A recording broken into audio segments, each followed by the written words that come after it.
Sabía que estaba jugando con fuego, pero la desesperación lo había consumido hace tiempo.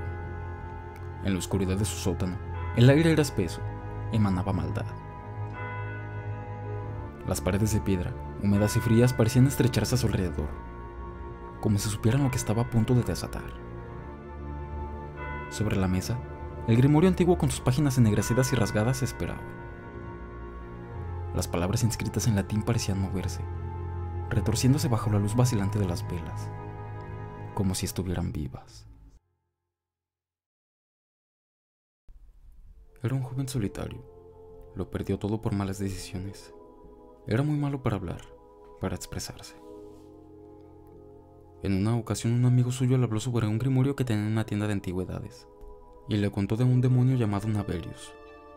El mito decía que este demonio era el maestro de la elocuencia y la retórica, capaz de recuperar la dignidad y buen nombre si lo habían perdido.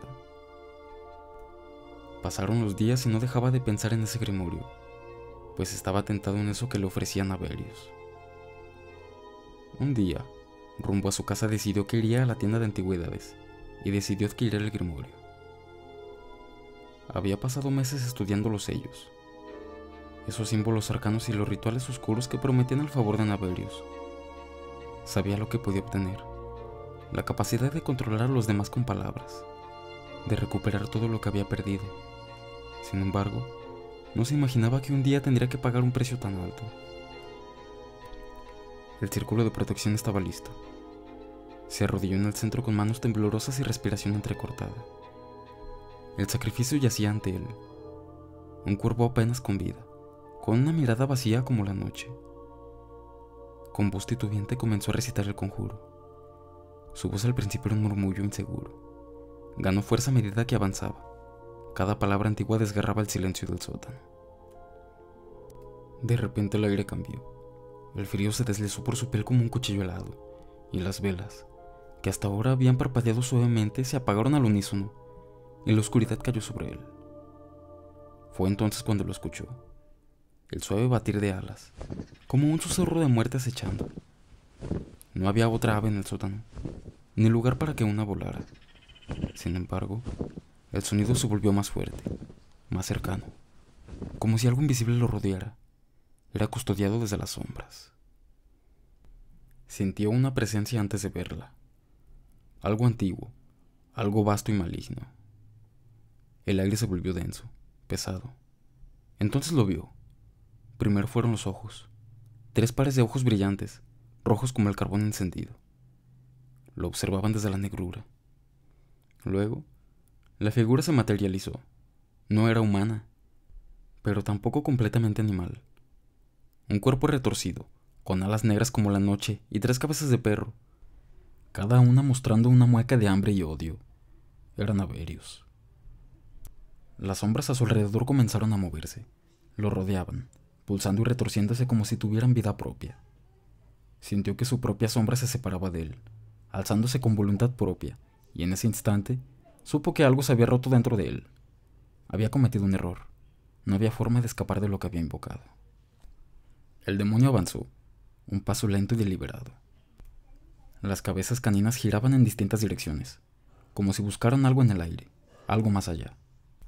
Pero entonces se detuvieron. Naberius lo miraba. Los ojos de todas las cabezas lo perforaban, quemando su alma. El frío se intensificó, hasta el punto que apenas podía respirar. Su cuerpo temblaba, pero no por el frío, sino por algo mucho más profundo. Sentía el peso de los siglos, de todo el poder que Naberius acumulaba en su forma oscura, aplastando su mente, su voluntad. Entonces, sin previo aviso, algo invisible tiró de su garganta. Fue como si un nudo apretara alrededor de su voz, sofocándola. Abrió la boca para gritar, pero no salió nada. El silencio era absoluto, y su pánico crecía como una bestia dentro de él. Las sombras, las mismas sombras que él creía inofensivas, comenzaron a raptar por sus piernas, trepando lentamente hasta envolver su cuerpo. Sentía cómo se aferraban a él, frías y húmedas, robándole el calor, robándole su esencia. Intentó moverse, pero estaba paralizado. El terror lo había atrapado, y su cuerpo ya no le respondía. Sabía lo que estaba sucediendo. Naberius estaba tomando lo que le pertenecía. En su mente comenzó a escuchar los susurros. no eran sus propios pensamientos, sino los ecos de algo mucho más oscuro. Voces, miles de ellas, como si el demonio hubiera arrastrado consigo las almas de los condenados. Las palabras que había invocado no le pertenecían ya, eran de Navelius. La promesa de poder y elocuencia había sido una mentira. Cada palabra que pronunciara a partir de ese momento sería solo un eco de esas sombras, una trampa tejida en el vacío. El amanecer lo encontró solo, de pie en el centro del sótano. El círculo de tiza estaba roto, las velas derretidas en charcos de cera oscura. Pero algo había cambiado. Intentó hablar, pero de su boca solo salió un murmullo, un eco de algo lejano, algo que ya no le pertenecía. El sonido se escapó de sus labios. Era frío, distante, como si proviniera de las profundidades del infierno mismo. Sabía que había sellado su destino. Durante el día podía hablar, engañar, manipular, pero al caer la noche, su voz ya no sería suya, sería de Navelius, y cada palabra que pronunciara traería consigo la condena.